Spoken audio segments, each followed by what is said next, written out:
En este momento es el turno del escenario 5 que trata sobre la resistencia global, adaptación local.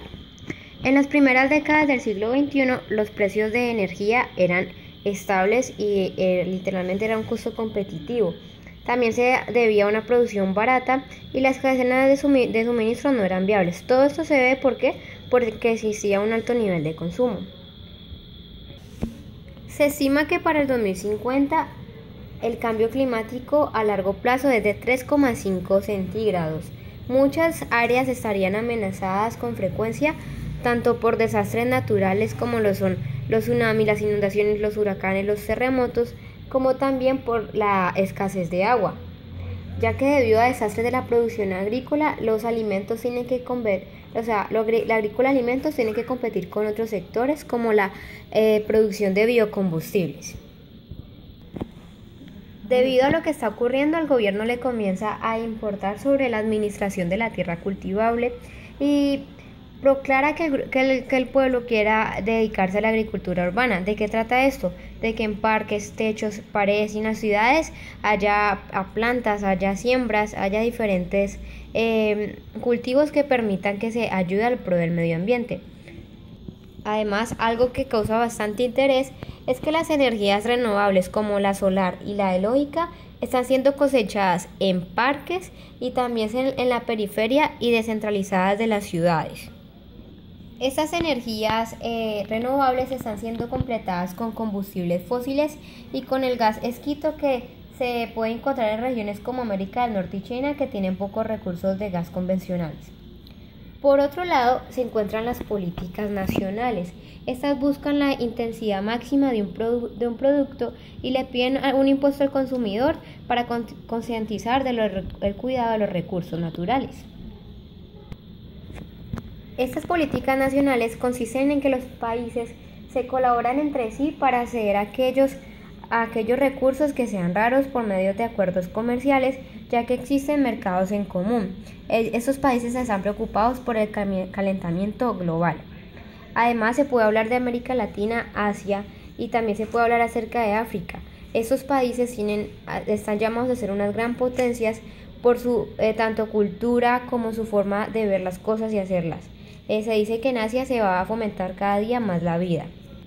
Como se decía, estos países están colaborando entre sí y lo que buscan es invertir en la educación para asegurar las habilidades necesarias para una ejecución de una economía autárquica en su mayoría. Particularmente en los países maduros, la infraestructura urbana es legado altamente vulnerable debido a su baja capacidad y la exposición a los peligros naturales, como los dijimos anteriormente, aquellos tsunamis, terremotos, inundaciones. Y lo que se quiere es que sean infraestructuras resilientes, es decir, que puedan superar condiciones traumáticas. Pero la pregunta aquí es ¿cómo se produjo todo esto? A principios del siglo XXI, el paradigma dominante era el negocio orientado hacia la optimización de procesos. Es decir, se convertían altamente especializados para poder dar una economía mundial que tuvo totalmente un crecimiento acelerado. Se dice que aquellos países industrializados ya no serían aquellas potencias, sino aquellos países emergentes. Además, también cabe decir que se otorgaba un transporte barato y que lo que se quería hacer era regionalizar el comercio.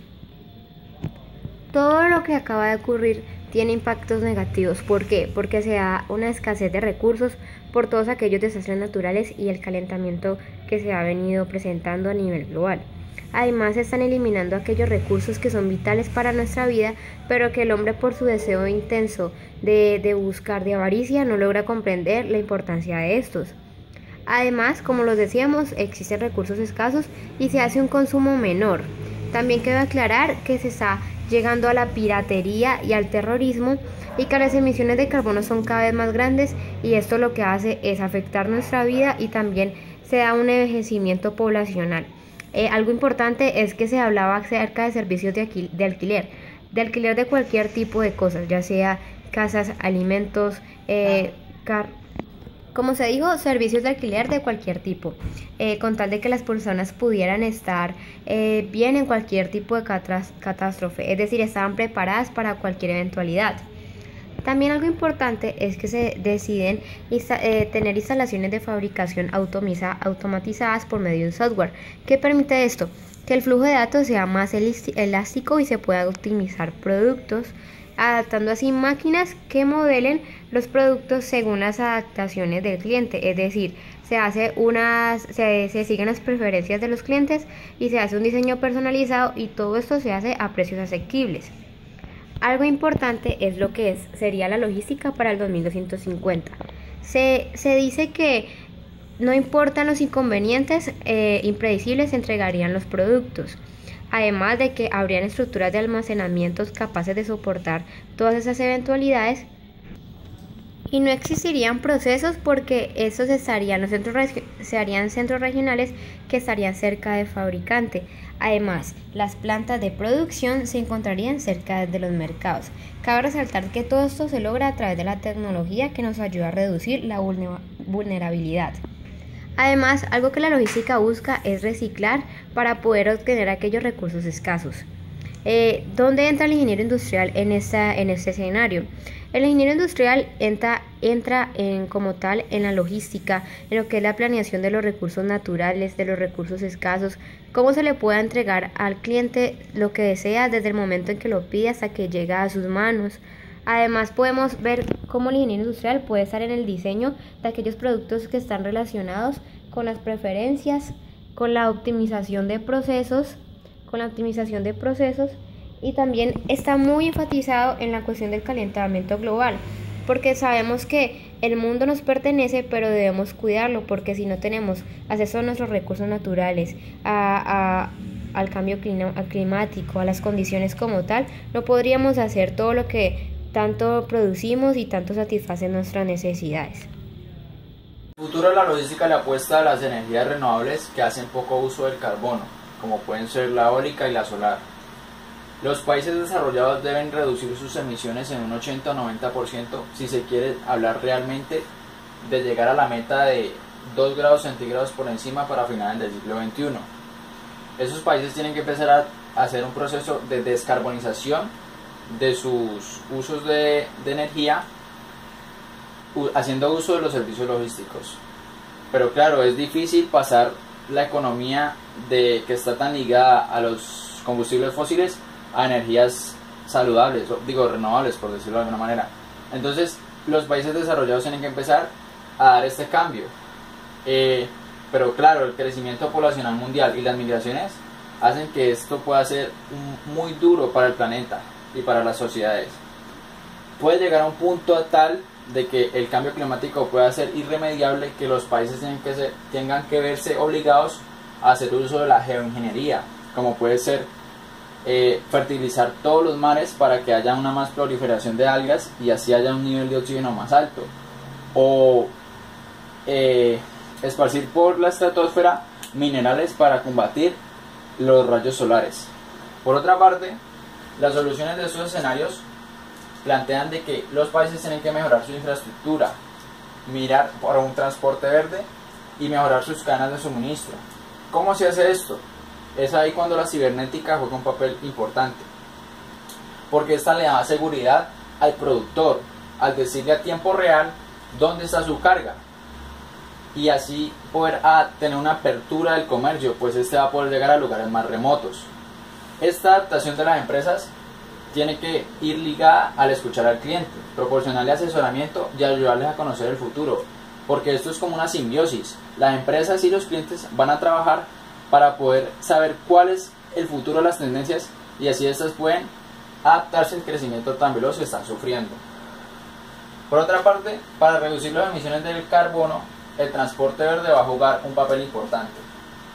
La cultura del know-how, es decir, saber no limitarse a decir voy a llevar esto del punto A al B, sino cómo lo voy a llevar. Si hago uso del transporte tipo A, tipo B o tipo C, saber cuál va a ser la huella ambiental que va a dejar. Los países tienen que tener una inversión en su infraestructura. ¿Para qué? Para poder tener un crecimiento económico. Los tratados de libre comercio, la innovación y las regulaciones de las aduanas reducen la complejidad en el comercio entre los países. ¿Qué le permite esto? Un mayor crecimiento de la economía, y una mayor colaboración entre estos. Pero claro, es importante saber que los países no pueden tener un crecimiento económico alto a costa de la naturaleza. Tienen que tener una conciencia ambiental. Es por eso que tienen que tener la flexibilidad de saber cuáles va a ser y tener una respuesta ágil y rápida de cuáles va a ser los cambios. Es ahí cuando entra un papel importante la impresión 3D. Esta va a ser una cultura diferente, en la que las personas va a ser como un pequeño productor en sus propias casas. Y es ahí cuando las infraestructuras de los países tienen que estar dispuestos a saber cómo aprovechar este potencial mercado. Los países tienen que saber que las acciones a corto plazo, tienen que pensar en acciones a corto plazo que tengan consecuencias a largo. Pero la cultura de la humanidad no le permite eso, porque siempre quiere tener todo ya, es decir, no mira más allá de la hora. Por eso tiene que hacer inversiones en nuevas políticas y un nuevo diseño, tener estrategias corporativas que le permitan reducir la complejidad y poder llegar a la innovación, usando la colaboración de los clientes y gestionando mejor el tiempo, y así buscar nuevas soluciones para saber dónde jugar y cuáles van a ser las exigencias del mercado para poder tener un crecimiento estable y lo más importante, tener claro cuál es la conciencia social y natural del planeta.